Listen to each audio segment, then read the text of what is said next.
Chapter 5. I guess it was toward noon on the third day aboard the raft that Timothy said tensely, "I hear a mota." A mota? Shh. I listened. Yes, there was a far-off engine sound coming in faintly above the slap of the sea. Then I could hear Timothy moving around. "'Tis an aircraft," he said.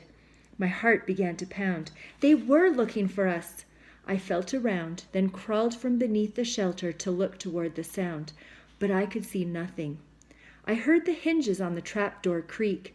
Timothy said quietly, as though afraid to chase the sound away, "It knowin' what we doin' here by seein' smoke, I do believe." He ripped down one of the triangle legs and I heard cloth tearing. Soon he said, "We made the torch, young boss. The man up there be seein' the smoke all right, all right." The faint drone of the aircraft seemed closer now.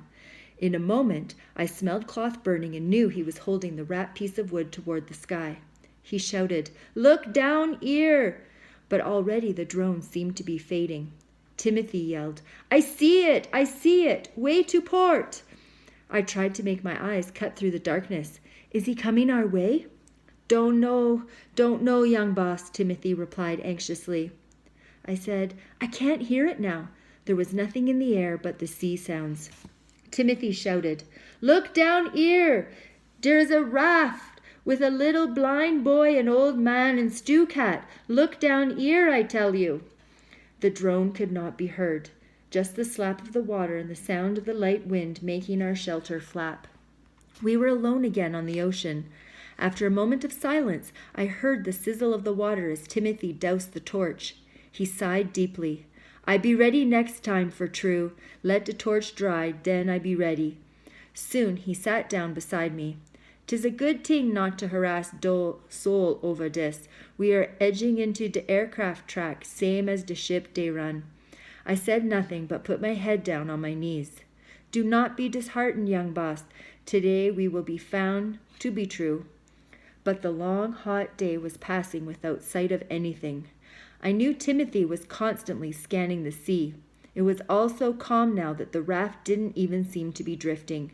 Once I crawled over to the edge to touch the warm water and felt Timothy right behind me.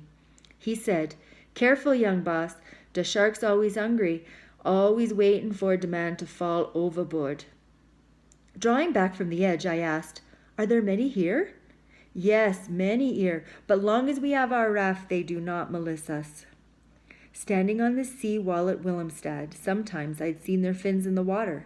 I'd also seen them on the dock in the Rudercade market, their mouths open and those sharp teeth grinning. I went back under the shelter, spending a long time rubbing Stewcat. He purred and pushed himself along my body. I was glad that I had seen him and had seen Timothy before going blind. I thought how awful it would have been to awaken on the raft and not know what they looked like. Timothy must have been standing over us, for he said, "De caught not good luck." After a moment he added, "But to cause the death of a caught is very bad luck."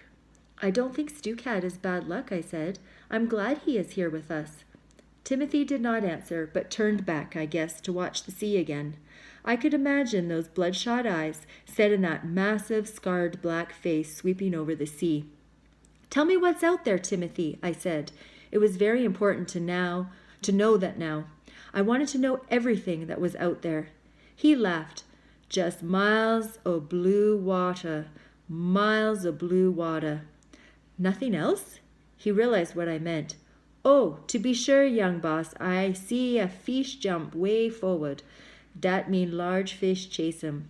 Then a while back, a turtle pass us port side, but too far out to reach him back." His eyes were becoming mine. "What's in the sky, Timothy?" "In the sky?" He searched it. "No clouds, young boss, just blue like 'twas yesterday. But now and then I see a petrel. While ago, a booby." I laughed for the first time all day. It was a funny name for a bird. "A booby?" Timothy was quite serious. "Dis booby I saw was a blue face, maybe nesting out o' Serenilla Bank, maybe not. They be feeding on de flying fish.